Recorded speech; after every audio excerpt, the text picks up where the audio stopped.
नमस्कार, SBT news में आपका स्वागत है। पेश है 15 अक्टूबर रविवार सुबह 11:15 बजे राजस्थान की बड़ी खबरें।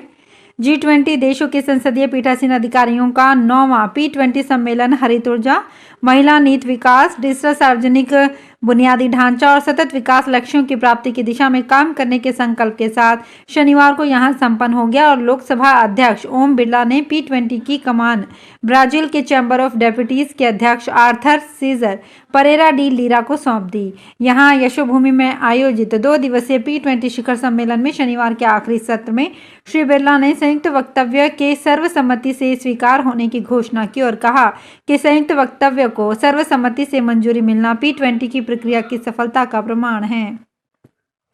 राजस्थान में अजमेर संभाग के नवगठित ब्यावर जिले में आज पुलिस एवं आबकारी विभाग की संयुक्त कार्यवाही में नाकाबंदी के दौरान एक वाहन से 53 लाख रुपए जब्त कर 2 युवकों को पूछताछ के लिए हिरासत में लिया गया। आगामी विधानसभा आम चुनाव 2023 की घोषणा के पश्चात लागू आचार संहिता के तहत जिला प्रशासन, पुलिस विभाग सहित अन्य संबंधित विभाग चुनाव से जुड़ी प्रत्येक गतिविधियों पर बारीकी से नजर रख रहे हैं। इसी के तहत शनिवार को पुलिस एवं आबकारी विभाग के संयुक्त दल ने बड़ी कार्रवाई की।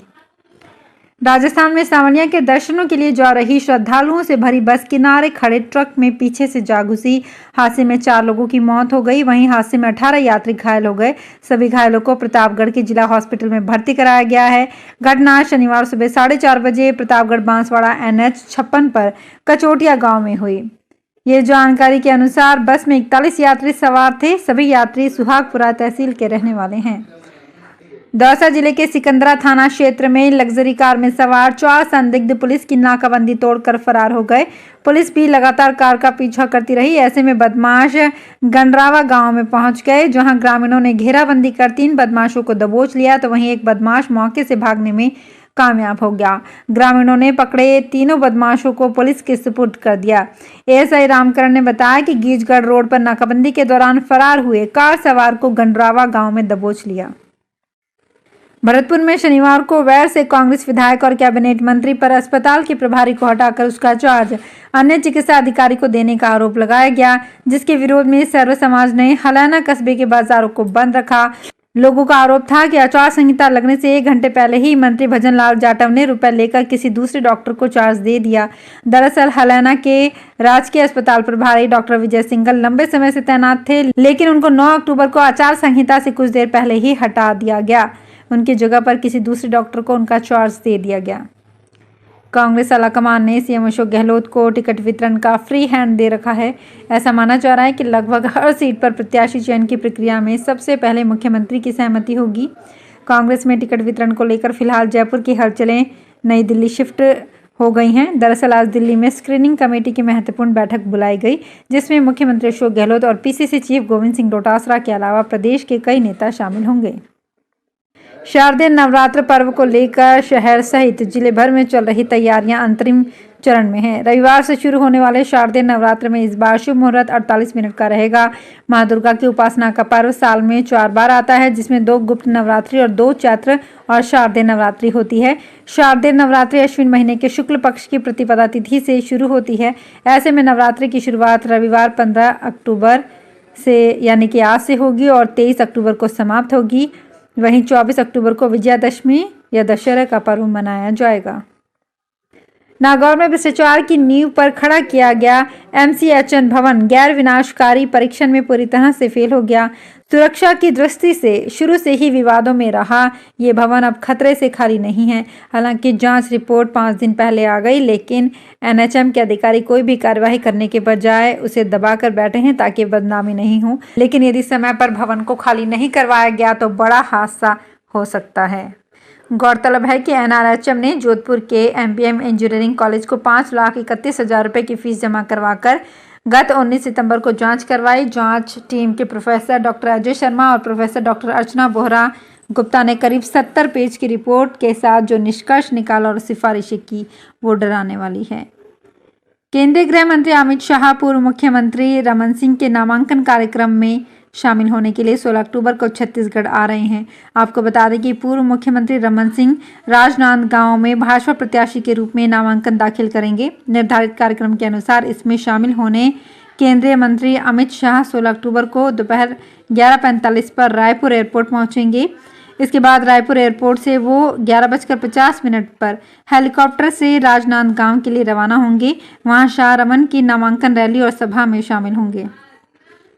56,299 किसानों की अटकी किश्त केंद्र सरकार की ओर से किसानों को प्रधानमंत्री किसान सम्मान निधि के तहत सालाना 3 किस्तों में कुल 6,000 रुपए दिए जा रहे हैं। झालावाड़ जिले भर में करीब 1,01,217 किसानों को योजना के तहत सीधा उनके खाते में पैसा आ रहा है। इससे पहले अगस्त में किस्त का पैसा आया था। अब अक्टूबर में 1,54,404 किसानों के खाते में किस्त का पैसा आना है, लेकिन जिले के 12,345 ने खाता आधार कार्ड से लिंक नहीं कराया। राजस्थान विधानसभा चुनाव 2023 की डेट फाइनल हो गई है। 25 नवंबर को वोट पड़ेंगे। शुक्रवार रात कांग्रेस नेता पर ईडी की रेड पड़ी, जिस पर राजस्थान कांग्रेस प्रमुख गोविंद सिंह डोटासरा ने बड़ा बयान जारी किया। राजस्थान कांग्रेस प्रमुख गोविंद सिंह डोटासरा का कहना है कि भाजपा सरकार सीबीआई, ईडी जैसी केंद्रीय एजेंसियों का दुरुपयोग कर रही है। जगह जगह छापेमारी चल रही है, लेकिन अभी तक भाजपा के एक भी सदस्य के यहाँ छापेमारी नहीं हुई है। लोग सब देख सकते हैं ये, और वे उन्हें जवाब देंगे। उन्हें सही और गलत से कोई लेना देना नहीं है। वे सिर्फ डर का माहौल बनाना चाहते हैं। राजस्थान विधानसभा चुनाव 2023 को देखते हुए इस बार सरकारी कर्मचारियों को नवरात्र स्थापना की छुट्टियां रद्द कर दी गई है। नागौर के कलेक्टर ने शनिवार और रविवार की सरकारी कर्मचारियों की छुट्टियों को रद्द कर दिया है। जिला कलेक्टर डॉक्टर अमित यादव ने एक आदेश जारी करते हुए 2 दिन के अवकाश के दौरान भी सभी सरकारी कर्मचारियों को कार्य करने और सभी सरकारी कार्यालयों को खुला रखने के आदेश दिए हैं। राजसमंद के केलवा कस्बे में हॉस्पिटल की व्यवस्थाओं का जायजा लेने के लिए अपर जिला एवं सेशन न्यायाधीश मनीष कुमार वैष्णव ने औचक निरीक्षण किया। वैष्णव ने केलवा के प्राथमिक स्वास्थ्य केंद्र में प्रसूति वार्ड, नवजात शिशुओं के लिए उपलब्ध सुविधाएं, डॉक्टर, मेडिकल स्टाफ के लिए आवास व्यवस्था, पेयजल और बिजली व्यवस्था का जायजा लिया। इस दौरान वैष्णव ने अस्पताल के प्रसूति वार्ड एवं लेबर रूम में रखी दवाइयों की जाँच की। जांच करने पर पाया कि दवाइयां इस माह के बाद एक्सपायरी हो जाएंगी, जिनका नियमानुसार निस्तारण कर नई दवाइयां रखने के निर्देश दिए। तमिलनाडु और श्रीलंका के बीच फेरी सर्विस शनिवार 14 अक्टूबर को शुरू हो गई। ये फेरी तमिलनाडु के नागापट्टिनम से श्रीलंका के कांके संथुरई के बीच चलेगी। इसमें 150 लोग बैठ सकेंगे। फेरी सर्विस को भारत के विदेश मंत्री एस जयशंकर ने अच्छी शुरुआत बताया। साथ ही कहा कि हमारा फोकस कनेक्टिविटी, कोऑपरेशन और कॉन्ट्रैक्ट्स पर है। ये हमारी पड़ोसी फर्स्ट पॉलिसी का हिस्सा है। भविष्य में हमारा ग्रिड कनेक्शन, पाइपलाइंस और इकोनॉमिक कॉरिडोर का भी प्लान है। फेरी का शुरू होना प्रधानमंत्री नरेंद्र मोदी और श्रीलंकाई पीएम रानिल विक्रमसिंघे की सकारात्मक कोशिशों का ही परिणाम है। राजस्थान के राज्यपाल कलराज मिश्र ने रविवार को शुरू हो रहे शारदीय नवरात्र की देश और प्रदेश वासियों को बधाई और शुभकामनाएं दी। मिश्र ने जगत जननी मां भगवती से सभी के मंगल की प्रार्थना की। उन्होंने मां जगत जननी से राष्ट्र में सुख, शांति और समृद्धि की कामना की है। तो फिलहाल इस बुलेटिन में इतना ही। फिर हाजिर होंगे कुछ और बड़ी खबरों के साथ।